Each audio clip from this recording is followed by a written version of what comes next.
What is up, you guys? Welcome back to another one. If you're new to the channel, I am Gold Pony, and today we are in the new 2020 Lincoln Nautilus, courtesy of Apple Lincoln in York, PA. And so this is my first ever Lincoln review, so I am quite excited to be in this one today. So as always, let's start with pricing. All right, so when it comes to pricing, starting with the standard trim level, that will start at $42,035. Then you will have the reserve starting at $49,495. And lastly, the black label all-wheel drive starting at $64,795. And by the way, that pricing for those first two trim levels was for the front-wheel drive variant. You can actually add all-wheel drive to those two trim levels. If you wanted to do that, simply add $2,495 to either of those prices. All right, so regardless of trim level that you go with, the power plant will be the same with the exception of one additional optional engine setup. But when it comes to the standard engine setup, powering this little beast is going to be a 2-liter turbocharged inline 4-cylinder engine, putting out 245 horsepower at 5,500 RPM, 275 pound-feet of torque, available at 3,000 RPM. Power is going to be sent to the front wheels or all wheels through an 8-speed automatic transmission with paddle shifters, which we will be testing out in a little bit here. And I did want to mention one additional thing with the 8-speed automatic. Lincoln does something a little bit different than a lot of other manufacturers. As far as the gear selection goes, there's actually buttons just to the left of the infotainment screen. So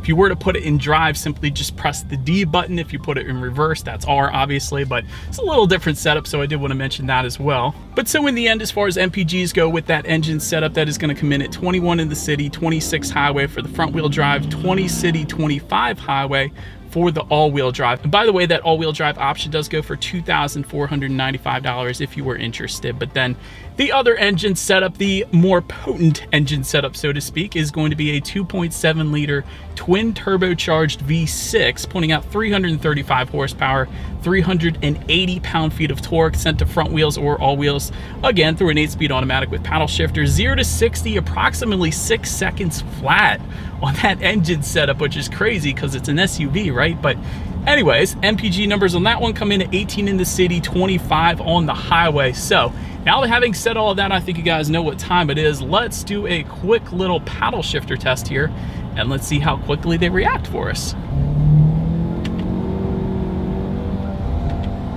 All right, there is a slight delay with the paddle shifters, but it is nice that they're still on an SUV. You can use it for some engine braking, maybe when it snows out or something like that, but there is an ever so slight delay. But now having done that, let's go ahead and just let the car take control once again. And let's do a quick little acceleration and let's see how quickly we can get the new 2020 Lincoln Nautilus up to speed.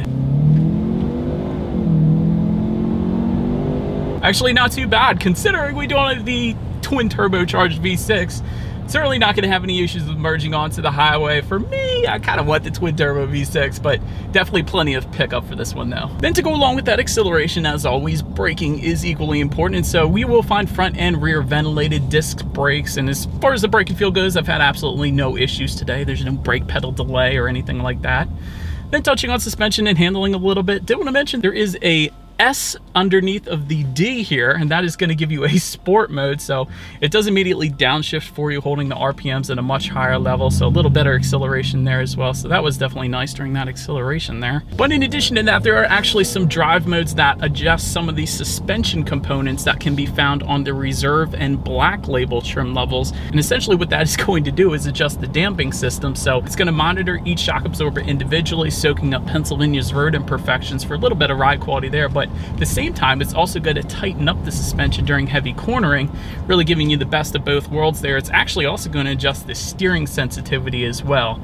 So that is pretty cool that that's there, if you ask me. Overall, although we are going at a very slow speed right now, the ride quality is pretty much amazing on the Nautilus, so definitely no complaints from me there. As far as steering sensitivity goes, it is pretty much as expected. Touching on cabin noise, there is both windshield and front side glass acoustic laminated glass, so that is going to soak up a lot of the exterior road noises, giving you a very quiet cabin. So I'm probably pretty loud right now, but that is the reason why. Definitely very quiet on the inside here. And since we're sitting at a red light, might as well take a look at visibility. I can see perfectly fine out the back, actually. Sometimes those second row headrests do kind of protrude up a little more, but really not an issue. And they're kind of, I feel like they're wider on this too, so I can definitely see just fine out the back. Did want to also mention I'm looking at a frameless rear view mirror. I'm always a big fan of that as well. And there is an additional rain sensing windshield wiper option for $785 if you wanted to go that route. It's kind of like automatic headlights. They're going to come on automatically for you when the Nautilus detects rain or even a drizzle, so you never have to worry about that.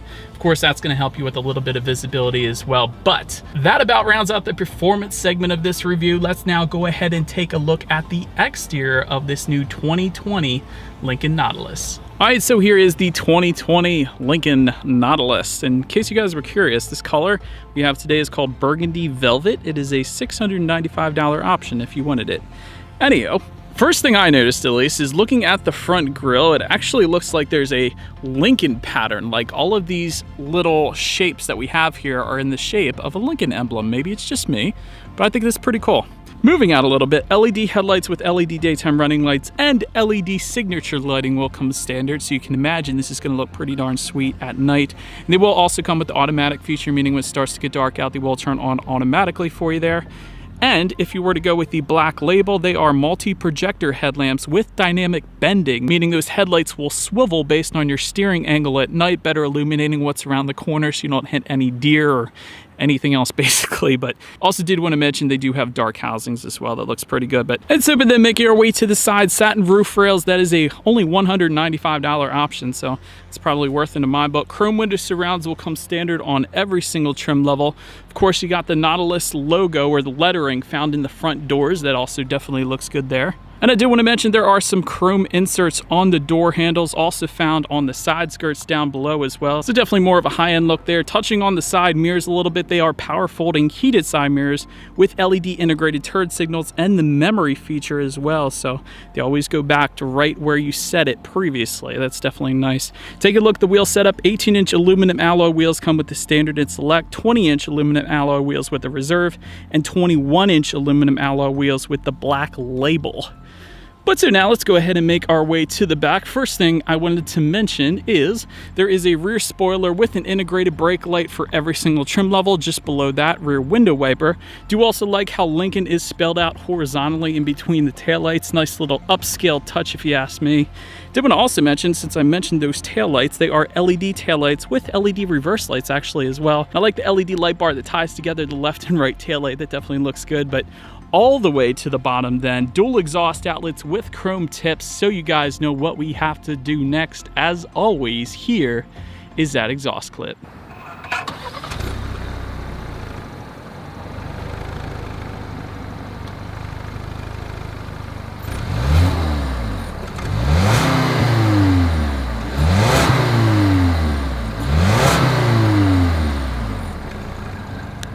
All right, so now since we are around back, I did want to mention to open that rear lift gate, there actually is a button on the key fob, and it is a power operated lift gate, by the way, and it is hands-free for every single trim level for the 2020 Nautilus. That is one of the, perhaps the main change between the 2020 and the 2019 is hands-free lift gate comes standard on every single trim level now, but once opened up, cargo capacity is going to come in at 37.2 cubic feet.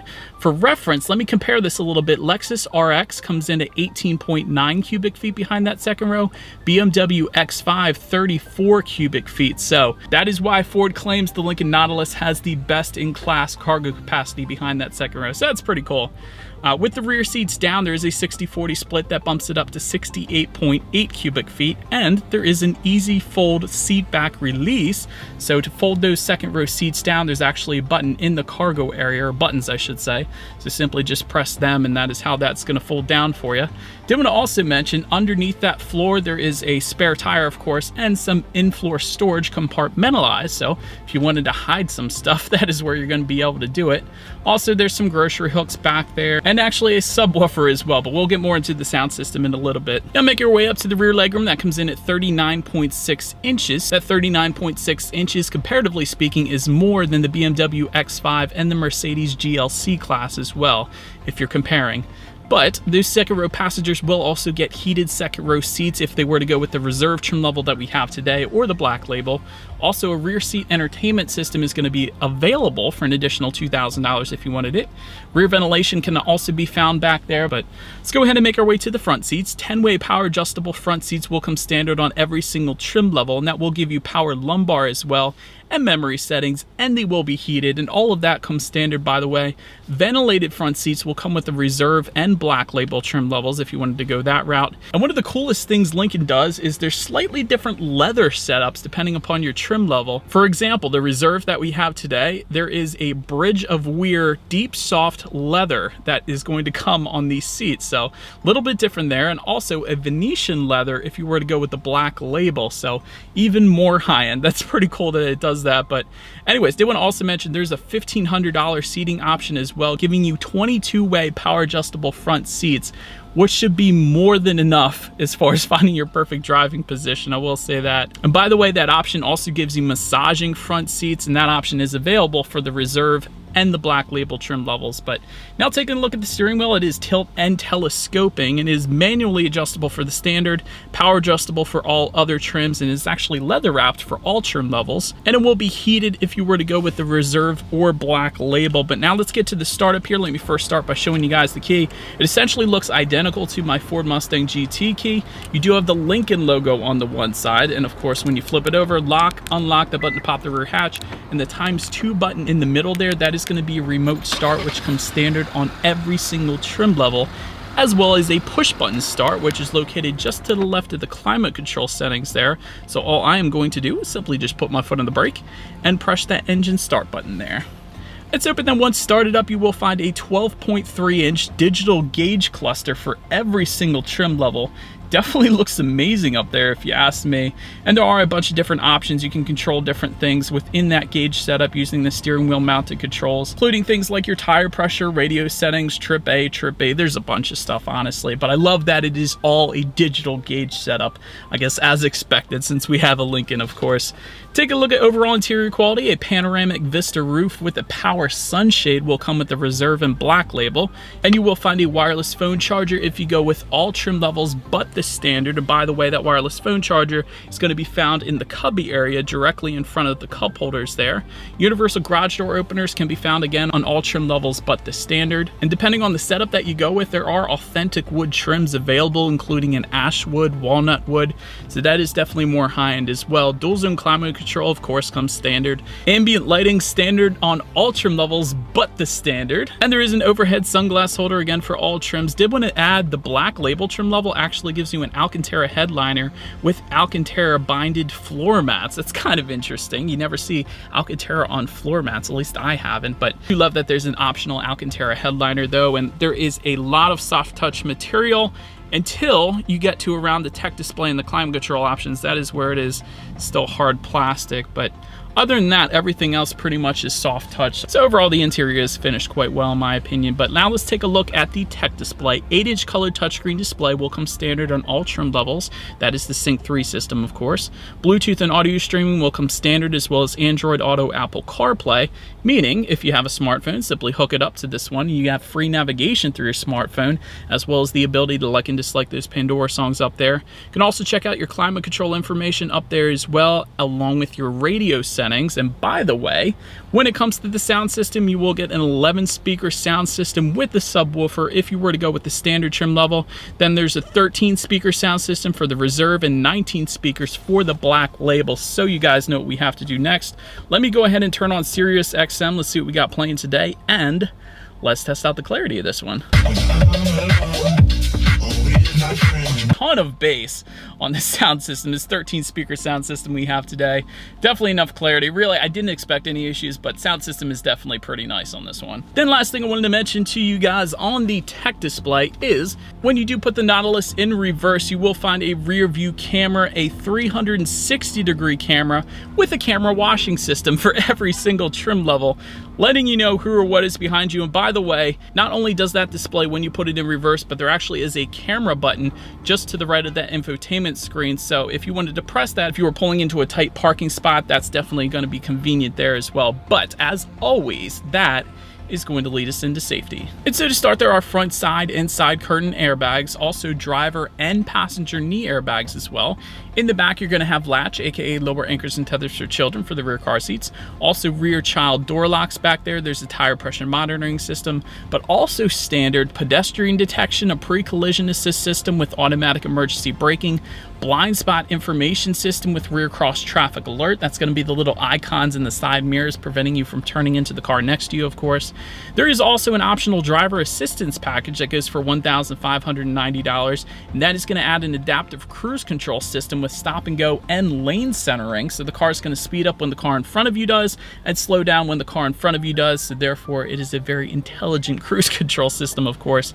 Adaptive steering also comes with that package and a collision mitigation system. Lastly, the technology package that goes for $1,720. That is going to give you enhanced active park assist, front park aid sensors, and a 360-degree camera. And so, but anyways, that is about it for this one, you guys. Thank you so much for watching. Feel free to follow me on social media at the bottom of the screen there if you like. Be sure to hit the subscribe and the bell notification button if you're into new car reviews. That is what we do here on this channel. Do appreciate you guys watching more than you know, and I will see you guys in the next video. Stay gold.